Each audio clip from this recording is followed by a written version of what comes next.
جو کچھ ہوا، as you said, conflicting details, کچھ ڈیٹیلز جو آئی ہیں، اگین نکتا نے ایک پوری رپورٹ کی کہ سعد رضوی کے گھر سے کیا کیا برآمد ہوا، مہنگی مہنگی گھڑیاں، کرنسی نوٹس، اتنا کیش کہ میں نے کسی کو کہا کہ یہ جو اسٹارٹ اپ فاؤنڈرز ہیں ہمارے بیچارے سیریز اے بی سی کے لیے گھومتے رہتے ہیں فنڈنگ کے لیے، وہ سعد رضوی صاحب کے پاس ہی چلے جاتے تو سیریز ای تک آپ کو فنڈنگ جو ہے وہ پوری کی پوری مل جاتی. یا آپ ریلیجس آنٹرپرنرشپ میں جائیں، آپ ٹیک آنٹرپرنرشپ چھوڑیں، بڑا اچھا دھندا لگ رہا ہے پاکستان میں، گیو ان، اور یہ کنفرمڈ ہے، یہ کوئی پلانٹڈ Yeah. سٹوری نہیں ہے، یہ ان کے گھر سے برآمد ہوئی ہیں. تو پھر سوال بنتا ہے کہ کیا سعد رضوی صاحب جو کہ کتنے بڑے سیاسی لیڈر ہیں پاکستان کے، جو کہ ہیں، میں ٹنگ ان چیک نہیں کہہ رہا، he has a big following, کیا وہ انکم ٹیکس فائل کرتے تھے؟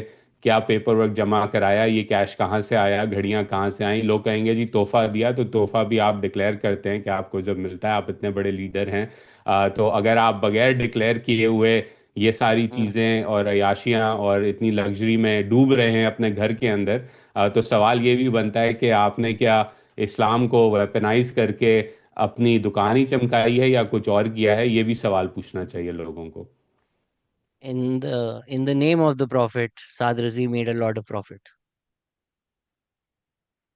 یا وچ از دا بگیسٹ، آئی مین اگر آپ جو ہیں کنزرویٹو چھوڑیں، آپ کسی بھی طرح کے مسلمان ہیں، دس از the most in palatable thing جو آپ کے دل کو جا کے لگے گی، کہ ایک ایسا شخص جس نے دین اور نبی اکرم صلی اللہ علیہ وسلم کے پیار کو استعمال کر کے اتنا پیسہ بنایا. تو اب آپ سوچیں کہ وہ کیا ایک لیڈر ہے جس کو فالو کیا جانا چاہیے، یا کچھ سوچنا چاہیے لوگوں کو بھی اس بارے میں.